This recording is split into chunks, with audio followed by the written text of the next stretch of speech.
Well, Merry Christmas out there.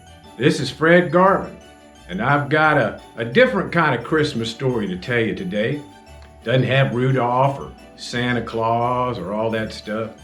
This is a real story. Now, when I was a kid, long time ago, we were poor. I mean, so poor, we hardly had enough clothes to wear. But we were happy. And one Christmas, I had a part-time job. So during Christmas, it was Christmas Eve. I was walking home from my job, worked at a bakery, and I was riding my bike, and I was so happy. I was going home. My mom cooks the best Christmas Eve dinner of all time, the best meal we have, and I was looking so forward to it. So I'm going home riding my bike, and coming the other way, it looks like my sister's bike, but there was some boy on it, and I was gonna say something to him, but he sped away when he saw me. I figured it just looked like hers. Kept going home. I was really in a good mood. Got home, and going up the stairs, I noticed my sister's bike was not in the rack. We had to keep our bikes locked up. People would steal them. So I ran upstairs, and I said, "Lily, where is your bike?" And she told me she didn't know. And I said, somebody took it. And she said, "I think I know who did it. That new boy that just moved in. The apartment's across the street." And I said, "Well, let's tell Dad." "Merry Christmas, everybody. I'm home. Mom, I can smell that food. Lily, come here a minute." "What is it, Billy?" "Lily, where's your bicycle?" "Well, it's downstairs in the rack where I left it." "No, it's not. I just came by there and it's not there." "My bicycle's not there. I bet I know who took it."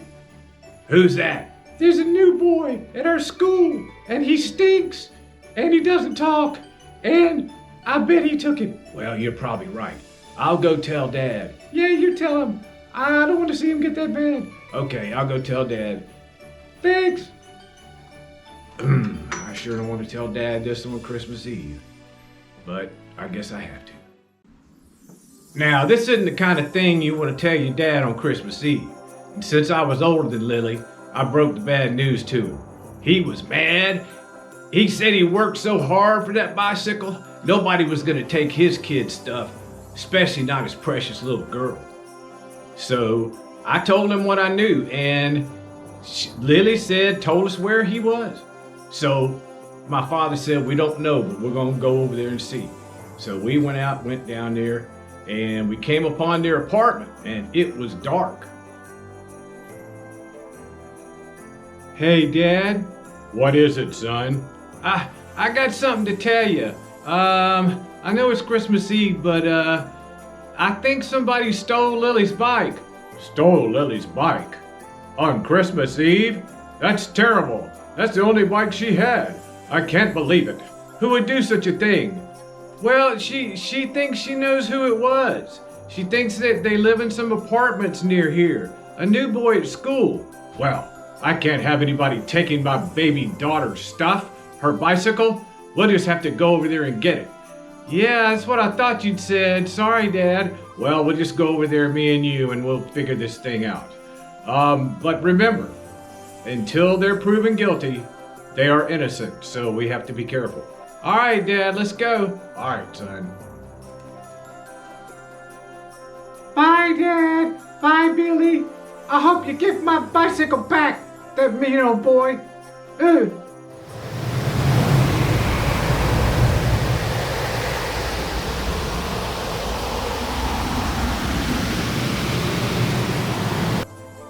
Wow, Billy. Lily said they live in that apartment? That's terrible. Well, let's go see. "Who is it?" "Okay, hold on, let me get the latch." "Yep, it's not gonna be any warmer in here than it is outside, I tell you. Come on in." "Hello, thanks for letting me in. I'm Jimmy Cofield, and I would like to discuss with you a bicycle that seems to have been misplaced or taken by mistake. My daughter can't find hers. Does your son know anything about this?" Well, I wouldn't think so, Mr. Cofield. Zoe's a good boy. Let me call him in here. Zoe, come here a minute. He'll come in here and we'll straighten this out. Zoe, come in. Come here a second, please. What is it, Mom? Zoe, this man seems to think that we might know where his daughter's bicycle is. You wouldn't know anything about that, would you? Yeah. No, what is it, Zoe? I took it. I took the bike. I didn't have one. I'm so sorry. Wow, Zoe, that's just terrible. Well, go get the bike and we'll discuss this later. Okay. I'm so sorry, Mr. Robinson. Zoe will go get the bike. We've had some problems with money. I'll teach him better. Thank you for bringing this to my attention. All right, I got the bike. Here you go. All right, thank you. Bye.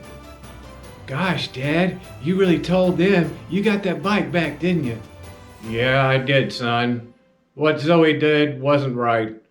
Zoe's gonna bring the bike out. You get it and we'll go home. All right, Dad.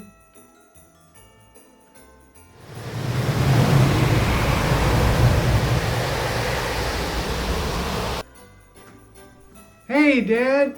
Hey, Jimmy. Did you get my bike back from that mean old boy? Yay! I got my bike back. Did you beat him up, Dad? So we sat down and our mom brought out the mashed potatoes and the turkey and the green bean casserole and some of them store-bought rolls, not like the biscuits she made. But they were good, and it was a cranberry sauce and it was gravy. It was just awesome. And right when we sat down to dinner and said the blessing, my dad told my mom about the bicycle thing. And she looked so mad. And I said, oh no, I know she's gonna go over there and raise heck with those people. She got up and she picked up a knife. I've never seen her look like this. She held it up and she cut the turkey in half. With one swoop, it was amazing. And the rest of us, then she said, give me a cardboard box and some paper towels. Get your wagon. So she took half the mashed potatoes, half the green bean casserole, half the cranberry sauce, half the stuffing, half the gravy, and half the turkey. She wrapped it all up in a box of tinfoil. Well, honey, after we sit down, I want to tell you something. Okay. Now, what was it you wanted to tell me? Well, some kid in the neighborhood stole Lily's bicycle today. And me and Billy, we went back over there to get it back. Stole Lily's bicycle? That's terrible. Well, did you find it? How's Lily taking it? Well, goodness knows we did find it, and well, the people that lived there, it was an old lady and her son, and they hadn't been living there very long, and their house was freezing cold, and they didn't have any money or anything to eat. Let me get this straight. You left them there in a freezing cold apartment with no food, one candle, and kid that's so poor he had to steal a bike to have one, and you just came right back home as if it was nothing?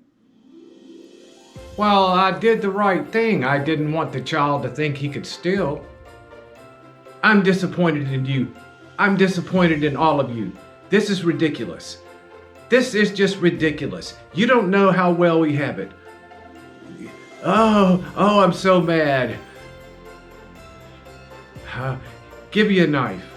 I'm gonna cut the turkey in half. I'm gonna cut everything in half. We're gonna box it up and we're gonna take it over there so they can have a decent Christmas. Come on, let's do it. Now back in those days, people heated their apartment with coal. So my mama said, Billy, go get that bag of coal out of the closet. I said, okay. We put it all in my little sister's wagon. And the whole family went over there. We didn't know what Mama was doing. We have something for you here for Christmas. And we came in and she sat the turkey down and half the mashed potatoes and half the green bean casserole and half the rolls, forgot about that, and half the gravy. And then I brought in the sack of coal and she just started crying and she said she hadn't been able to pay the electric bill, and this was going to be great, and the coal will keep them warm, and now they have a nice Christmas. So we left. Oh, I just get so angry at the insensitivity of my own family. After all, now we're gonna take this food and this coal over there, and we're gonna have a Merry Christmas, and they're gonna have a Merry Christmas. Let me calm down. I mean, have a Merry Christmas. So children, everybody, get the stuff together, and we'll go over there and we'll make somebody happy. That's the right thing to do. Let's go, yay! Billy, you and your mom follow me and Lily. Okay.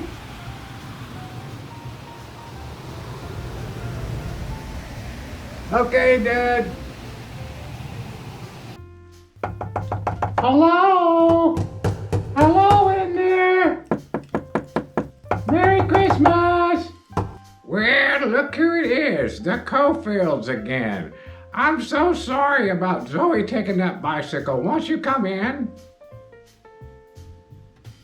Yes, ma'am. My wife made me see a better reality, a Christmas Eve spirit that I guess had left me.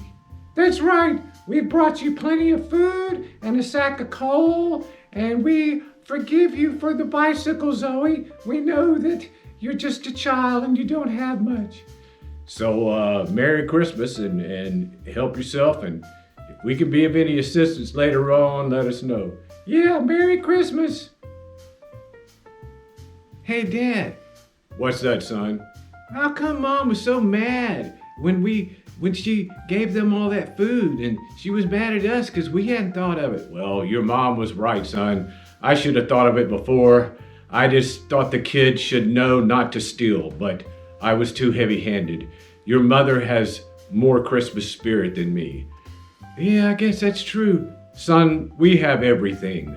We lack for nothing. We have food, clothes, warmth, and above all, each other, and we love each other. And that's the merriest Christmas of all. Right, Dad. Merry Christmas, Dad. Merry Christmas, son. And that's the merriest Christmas I ever had. And that's a true story. Y'all have a Merry Christmas too.